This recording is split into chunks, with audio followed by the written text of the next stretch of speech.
మా ఇంటి ముందలేసి ఇవన్నీ సమస్యలు అనేవి ఉండవు. అవునా కదా?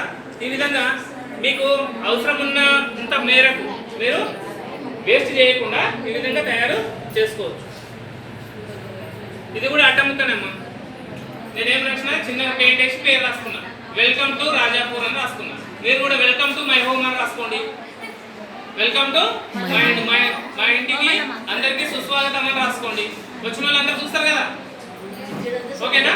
జస్ట్ ఇదంతా ఏది దారమే, ఇదంతా దారమే. ఇక్కడ చూపించిన చూడండి అమ్మా, రిఫ్యూజ్ అంటే ఏంటమ్మా? తీసుకోవద్దు. తర్వాత రెడ్యూజ్ అంటే తగ్గించాలి.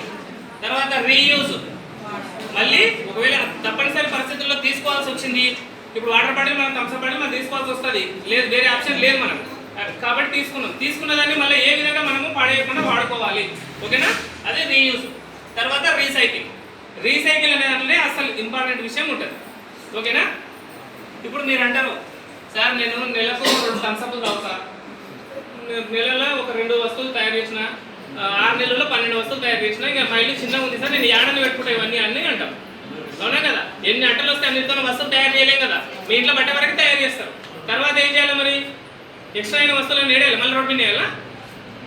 ఎక్స్ట్రా అయిన వస్తువులన్నీ కూడా మీకు తడి పొడి చెత్త బుట్టలు ఇచ్చినాం. సరే, ఎవరితో లేవనుకుందాం, ఇప్పటివరకు ఇచ్చి చాలా రోజులు 5 years